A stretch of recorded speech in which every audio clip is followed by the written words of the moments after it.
Recovery Solutions. And who all is present for that matter? Judge John Dempsey from Mosley Marcinek appearing on behalf of the plaintiffs Paragon Leasing LP and Stevens Transport Inc. I also have Martin Kane on here, Catherine Spray and Bruce Dean, just in case you need to take additional testimony from them on plaintiff's motion for default judgment. We did submit affidavits. I can't imagine why I would ever want testimony on a motion for default judgment, but okay. I mean, the relevant things to look at here are, looks like the clerk entered, well, let me back up. I'm looking at the order signed by Judge Archie on 11/4, finding, what, I can get this to open up. Yeah, that was the entry of default, Judge. Okay, all right, so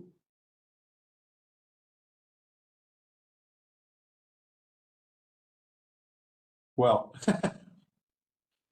looks like on 11/4, Judge Archie denied Defendant Recovery Solutions motion without prejudice, further claim for relief. Something about properly licensed attorney, not signed. I don't know. So the judge declined to do that. Then on the same day default was entered on 11/4. On the same day, it looks like. But that's so. I guess the takeaway from there is that somebody somewhere tried to make an appearance, and the court didn't consider it to be legitimate. Is that fair?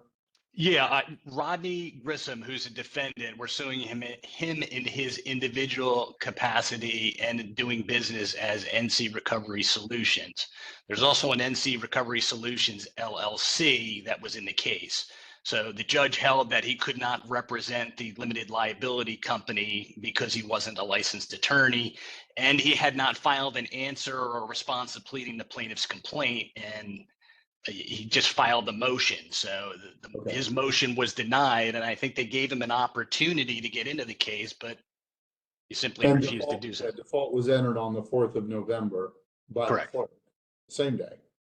Correct. I just want to make sure I see everything in here.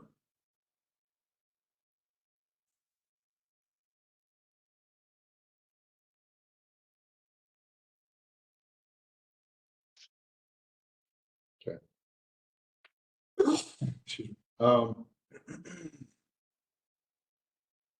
right, let me back out of where I was and find your motion for entry of default.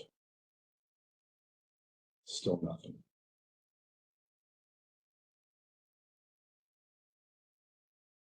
Okay. So here's your motion for default judgment. Go ahead. Yeah, I was just going to say that was filed on 11/11 if you were looking for it. I see it. No, I'm looking at it right now.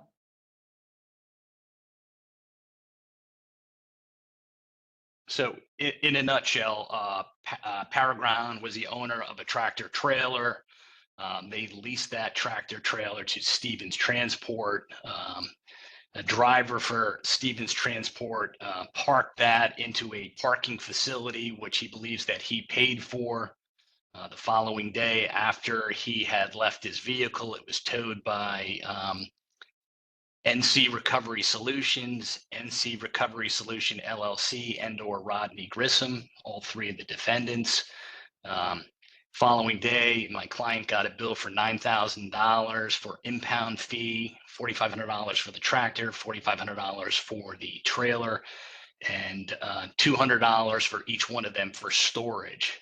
They drove it 24 miles away from where it was originally located.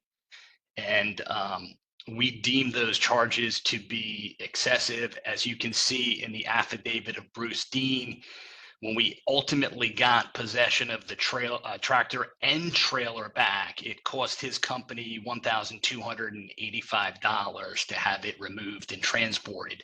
That's about 7 times more than what these defendants charged our clients.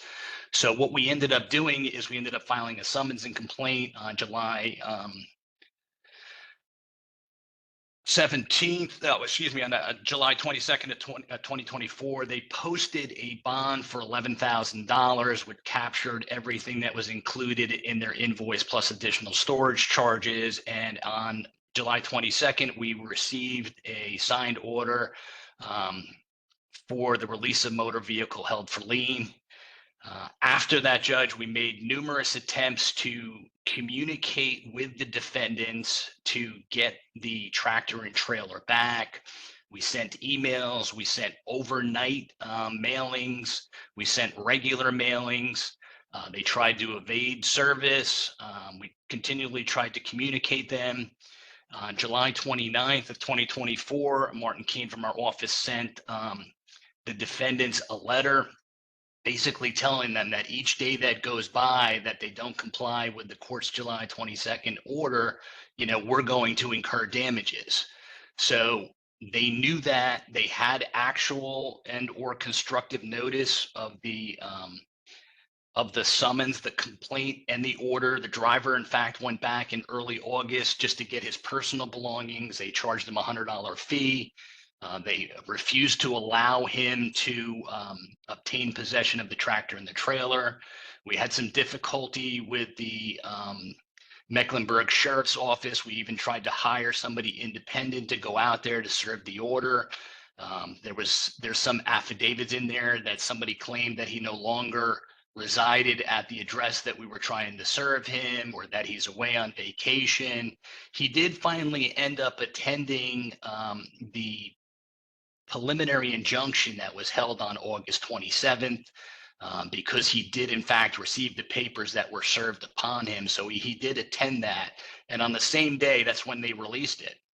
So we have loss of damage. We have damages for loss of use in the amount of $25,302.88. That's set forth in the affidavit of Catherine Spray.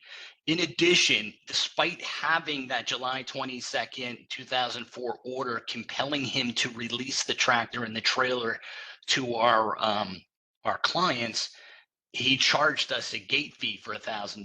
So those are part of the damages. There's also towing damages because he refused to give us the key back to the vehicle, and there was damage to the drive shaft, which necessitated us hiring a towing company to remove it out of there. So the total damages were $28,540.10. Pursuant to North Carolina General Statute 75.16, we're asking the court to treble those damages for a total of $85,620.30. We've also incurred counsel fees at $19,408.50 plus costs of $651.81. So the total damage amount that we're looking for here, Judge, is $105,680.61. Okay. All right. The court will grant default judgment against the listed defendants for the amounts requested in the motion. If you want to prepare an order to that effect, submit it via the portal, and it will be routed to me via Odyssey, and I will sign off on it. All right. Thank you, Judge. All right. Thank you. That's all. Thank you. Okay. And I appreciate, I'll note Mr. Few